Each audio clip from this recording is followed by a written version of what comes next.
Charlie Parsons for the Stomping Ground, powered by Well Hydrate and available on DAZN. Kalle Sauerland, another successful night at York Hall. Yeah, what a night.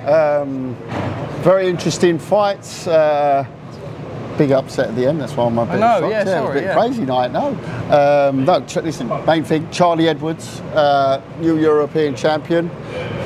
Tough, awkward fight, but got through, I thought, quite clearly.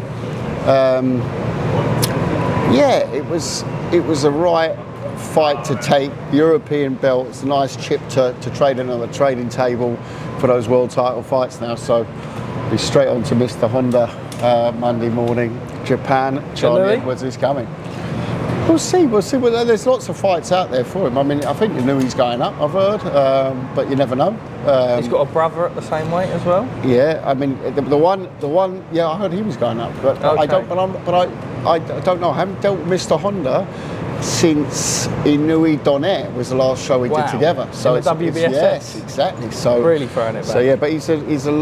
I've known him all my life, so I'll call Mr. Honda and get on very well with him and see what we can do. Tom Welland with a fun little fight there.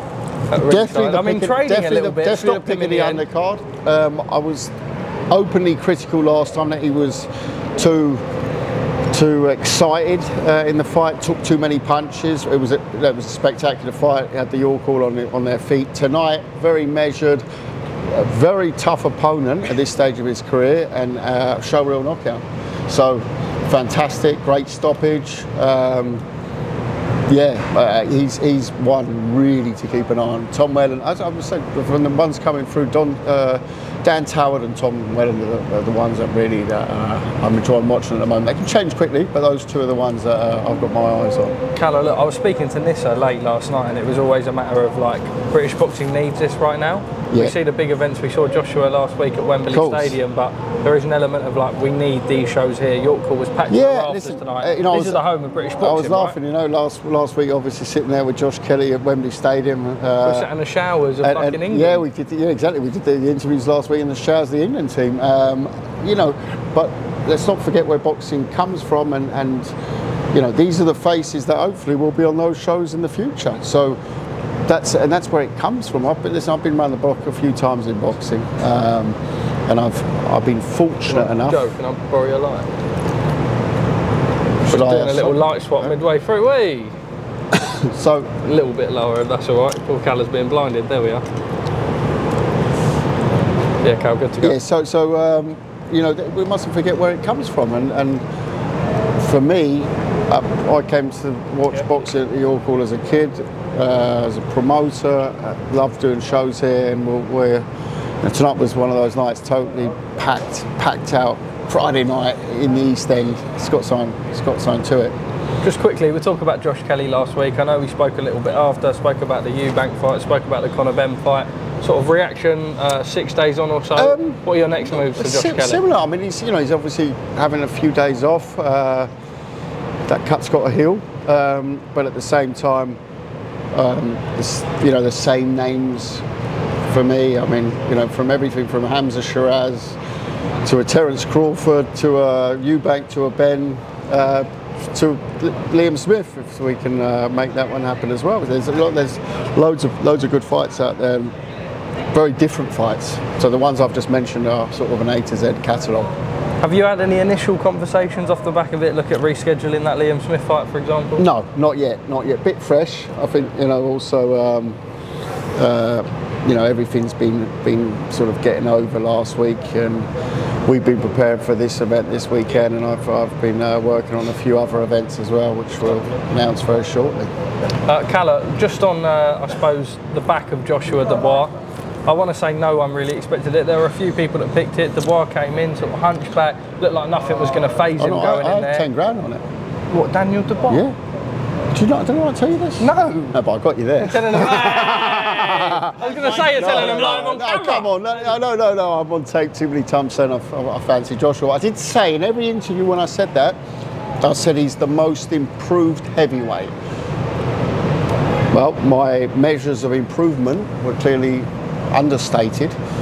Don Charles, chapeau, mate, what a trainer. What he's done with him, turned it around, really good. And also the trainers before. We mustn't forget. I said it with Joshua as well. It's all those foundations, you know. Just because you train trainers, there's stuff from the old trainers that they still have as well.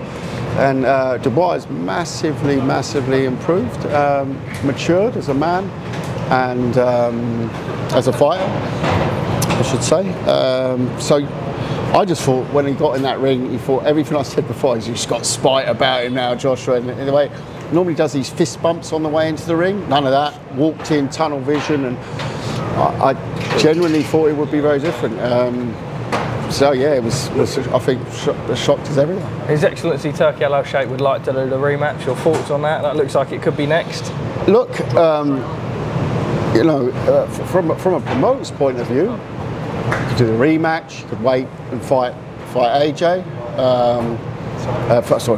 Fight Fury, win or lose. You know, I tend to agree with what Eddie said, that it's, you know, still a big fight in British boxing, or the big fight. So yeah. Just lastly from me, Chris Eubank with a mad outburst on the press conference stage. Now, did he? Kalle, come on. Look, now, so no, I wasn't at the press conference. Okay, yeah, but you've seen I don't social have media. social media. Someone has belled you immediately after. I know how this game works. Yeah. Look, he's come out and issued an apology now. One would assume that's His Excellency putting him in the room and going. He's apologised. All is good with me. Really? No. No. Even before the apology, it's water off a duck's back. Right? Did you expect it in a way?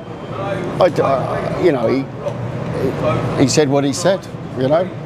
He said what he said. I mean, I didn't quite understand the definition behind it, but listen, Junior does what he does. Junior's a showman. Junior's a showman. He's sitting there. There's a massive main event. He's not the main event. But he did a fantastic job of becoming the main event on social media for that day, you know. You know, I'd say, you know, I'm all good, you know, I'm all good. I've heard worse, sticks and stones. But words will never hurt, especially in this boxing game, eh? Yeah, I got water off a duck's back, that one. All right. Just lastly from me, obviously, Artur Beterbiev against Dimitri Bivol. A couple of weeks round the corner. We're talking. That's a serious fight, undisputed. That's cooking. That's the one thing I think, you know, I thought I would like them to have had that platform. I think that's a real advert for boxing, that fight. So, yeah. How does it go? You know what it is with Beterbiev? Oh, Bivol. I was going to say Beterbiev have a lot of injuries. Yeah, I just fancy Bivol on punch output. It's just phenomenal. He's a beast, isn't he? It's just the way he throws shots. He throws, you know, 4 or 5 times the volume of an elite boxer. So yeah, phenomenal. Kalle Sauerland, top man. Thank you very much for your time as always. A few cheeky beers after? It's Friday night, isn't it? That means a yes. Kalle Sauerland, top man. Thank you very much.